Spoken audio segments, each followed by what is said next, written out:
Go, Andy, go, Andy, go, Andy, go, Andy, go. Yay! Hello, hope you guys are doing well. Thank you for coming to another video of mine and checking it out. Black Panther Wakanda Forever is now in our rear view. Marvel is moving on. The next Black Panther, we'll see what happens with it. One thing I do want to say is I haven't seen it yet, so I can't speak on how good the movie is, but I don't like that Disney dropped Avatar and Black Panther kind of around the same time. I feel like Avatar took away from Black Panther Wakanda Forever. But again, people feel how they feel about Wakanda Forever. I enjoyed it. It's one of my favorite MCU Marvel movies to date. I might put it slightly ahead of the first Black Panther, or they're neck and neck for me. I enjoyed it. So, but again, Disney's gonna do what Disney does. They're gonna make the moves that they make. But I feel like Avatar, what The Way of Water, kind of hindered Black Panther Wakanda Forever a little bit, maybe. Again, I'm not a movie buff guy. I'm not a movie semantics guy. But Wakanda Forever is in our rear view. They're gonna move on to the next thing, and whatever that may be for Wakanda, the Wakandans, the Black Panther. But what I want to do is I want to take a second to go back. And so I was more so a manga guy when I was kind of growing up and everything. I would watch the Saturday morning hero cartoons, so Xmen, Fantastic Four, Iron Man, stuff like that. I would watch that, but I was always a manga guy, so like Dragon Ball Z and all that other stuff. That's what I was into. And I more so got into comics a little bit later, and I've been reading comics. And so I went back and randomly, just on a whim, I went back and I read Reginald Hudlin's Black Panther run. And Reginald Hudlin's Black Panther run was something. I want to say the first 5 or 6 chapters were illustrated by John Romita Jr., and I apologize if I'm mispronouncing the last name. But though the art in the first few chapters, or I'm sorry, the art in the first few issues was just flawless, just amazing. But Reginald Hudlin's run is interesting for a lot of reasons because, and when I say this, I don't say this as a negative or to put it in a negative light. I think a lot of Reginald Hudlin's run would be if BET had gotten the rights for Black Panther and they decided to make a Black Panther movie. And I believe they actually did, they did like an animated comic book version of his run on BET. And again, this was Reginald Hudlin was, I think, like the VP or the creative director of BET at one point, so it makes sense. But if they made a live action Black Panther movie back in the day and BET had the rights, his run would kind of that's what his run would look like as a live action movie. And again, not saying that negatively, because there is a lot of very blackness in this movie, and not I'm sorry, there's a lot of blackness in this run, and not African blackness, but just like blackness. Like even in the beginning, there's a panel where they try to run up on the Wakandans, and this group of this another tribe they try to run up on the Wakandans, and it doesn't go the way they expected. And one of the people, before he gets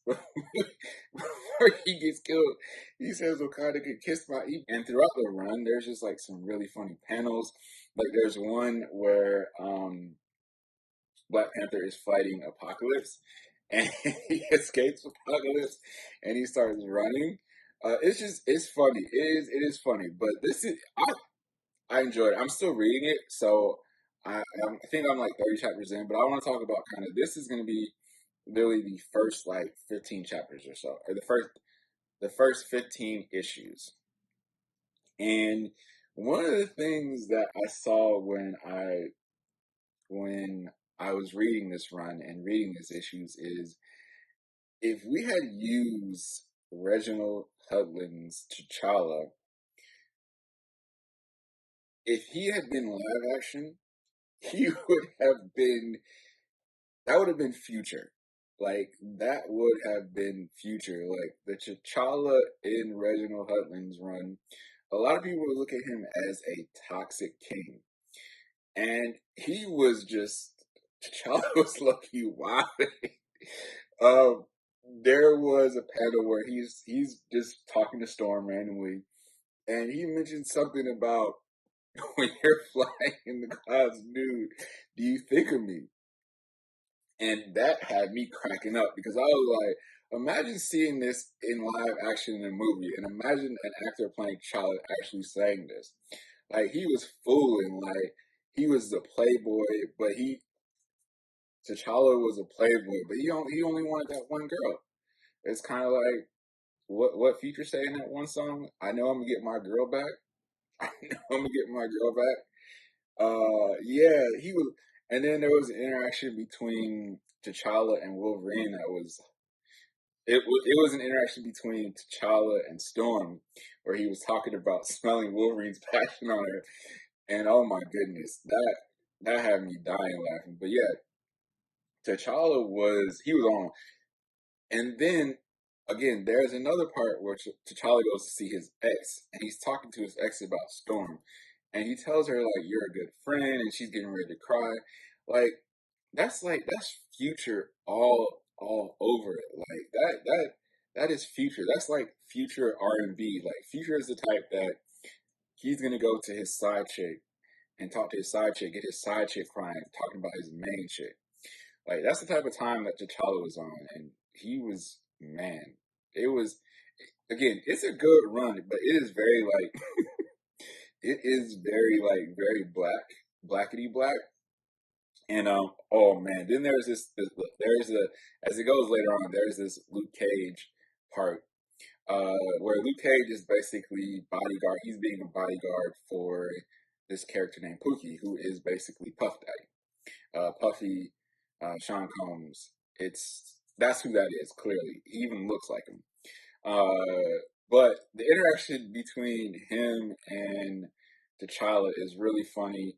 The way that their interaction occurs, some of the stuff that happens, it's just this hilarious. Like this run, I don't know. Again, I think this would make a great movie.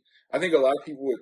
Funny enough, I think if they took Reginald Hudlin's run, because I'm pretty sure there's if you read it, there's clearly certain stuff that they use from Reginald Hudlin's run in the movies and in the MCU. But if they took this T'Challa and they decided to put him in in the MCU, I think that man, it may not have made the same money that the Black Panther made, but it would be loved, man. This would be I think Black Panther is a hood classic, but it would get legendary hood classic status if they had the Playboy toxic king T'Challa that was in Reginald Hudlin's run in the MCU. Cause yeah, and even later on down the line, there's like in later issues, like Farrakhan shows up, Jesse Jackson shows up. There's a random Trump shows up.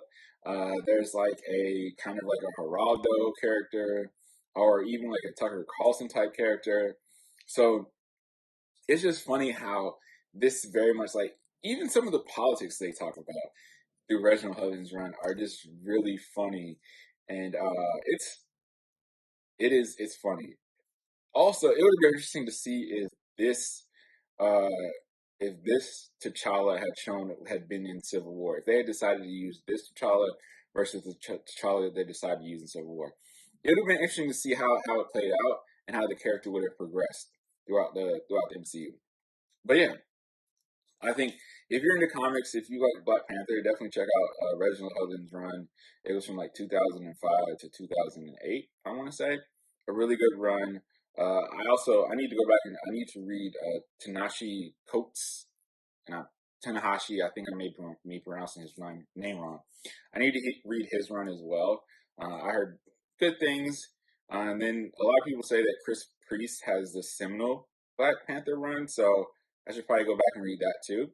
But yeah, if you're into that, definitely go check it out.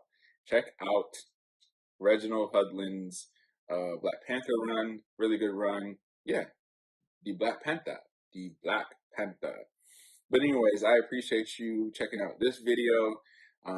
I appreciate you guys continuing to listen to me talk about these things and watch me talk about these things. And I hope this channel continues to grow. And I hope you guys continue to like it. Thank you, and I hope you guys have a good one.